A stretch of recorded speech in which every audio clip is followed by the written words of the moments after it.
അഞ്ഞൂറ് മുറിങ്കല്ലിലെ ശബരിമല തീർത്ഥാടകരുടെ ബസ്സിലേക്ക് കാര് ഇടിച്ചുകയറിയുണ്ടായ അപകടത്തില് മരിച്ചത് നവദമ്പതികളും അവരുടെ പിതാക്കന്മാരുമെന്ന് പുലർച്ചെ മൂവാറ്റുപുഴ പുനലൂര് സംസ്ഥാന പാതയിലുണ്ടായ അപകടത്തില് കുമ്പഴ മല്ലശ്ശേരി സ്വദേശികളായ നിഖില് മത്തായി, അനു നിഖിലിന്റെ പിതാവ് മത്തായി ഈപ്പ്, അനുവിന്റെ പിതാവ് ബിജു പി ജോർജ് എന്നിവരാണ് മരിച്ചത്.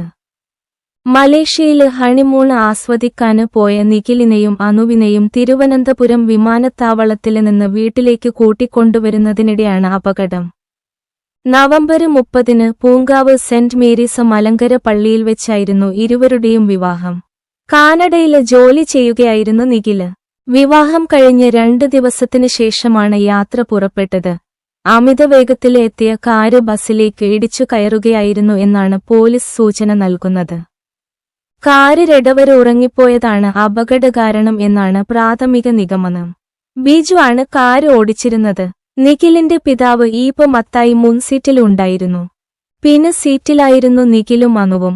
റോഡിന് വീതിക്കുറവുണ്ടെന്നും ആവശ്യമായ സ്ഥലം ഏറ്റെടുത്തിട്ടില്ലെന്നും നാട്ടുകാര് പറഞ്ഞു.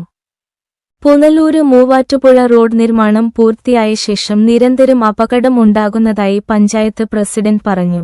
അധികൃതരുടെ ശ്രദ്ധയില് ഇക്കാര്യം കൊണ്ടുവന്നിരുന്നു. റോഡിലെ അപകടങ്ങള് ഒഴിവാക്കാന് മാർഗങ്ങള് തേടി യോഗം വിളിക്കാനിരിക്കുകയായിരുന്നെന്നും പ്രസിഡന്റ് പറഞ്ഞു. തെലങ്കാനയിൽ നിന്നുള്ള 19 ശബരിമല തീർത്ഥാടകരാണ് ബസ്സിലുണ്ടായിരുന്നത്.